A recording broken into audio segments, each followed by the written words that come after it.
అందరికీ నమస్కారం అండి. ప్రభుత్వ ఉద్యోగులకు సంబంధించి కొత్త డిఏ పెంపు, కొత్త జీతాలపై మరో సంచలనం. సో, ఈ వీడియోలో వీటి గురించి పూర్తి వివరాలు అయితే తెలుసుకుందామండి. సో, ముందుగా వీడియోని సపోర్ట్ చేసే వారందరూ కూడా డిఏ ఎప్పటికప్పుడు రిలీజ్ కావాలని కోరుకునే ప్రతి ఒక్క ఉద్యోగి కూడా వీడియోని ఒక లైక్ చేసి మీ తోటి ఉద్యోగ మిత్రులకు వీడియోని అయితే షేర్ చేయండి. ఇక ఆంధ్రప్రదేశ్ రాష్ట్రంలో ప్రభుత్వ ఉద్యోగులకు సంబంధించి పెండింగ్లో డిఏ బకాయిలు అయితే సుమారుగా 3 ఉన్నాయండి. ఈ 3 డిఏ బకాయిలు కూడా యాజ్ సూన్ యాజ్ పాసిబుల్ అయితే క్లియర్ చేయాల్సిన అవసరం అయితే ఉంది. ఇక కొత్త పిఆర్సీకి సంబంధించి కూడా కమిటీని నియమించాలి.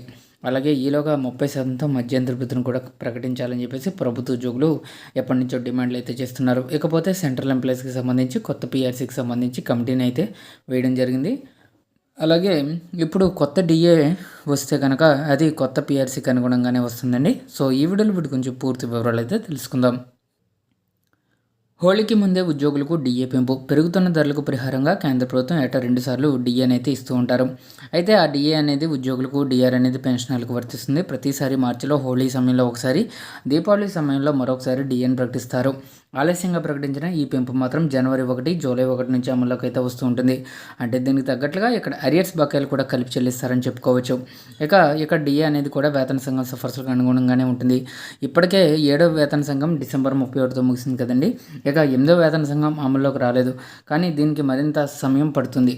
అప్పటి వరకు 7వ వేతన సంఘం సిఫార్సులు అమల్లో ఉంటాయి కాబట్టి దీనికి అనుగుణంగానే డిఏ లెక్కిస్తారని చెప్పవచ్చు.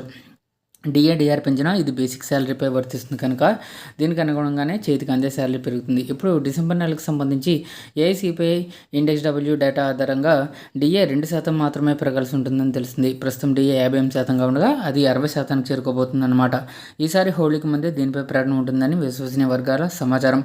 ఇంకా ఇంతకుముందు జూన్ నెలలో మాత్రం డిఏను 55% నుంచి 3% పెంచి 58% చేర్చారు. దీంతో దానికి ముందు చాలా వరకు డిఏ 3% లేదా 4% వరకు పెరిగింది. ఈసారి మాత్రం 2% పెరిగే అవకాశం ఉంటుందని అంటున్నారు. సో కనుక ఇప్పుడు మరో 2% పెరిగితే 32,000కి అయితే జీతం వస్తుందండి. అదే 30,000 బేసిక్ పే ఉన్న వారికి 47,400 నుంచి 48,000కి పెరుగుతుంది.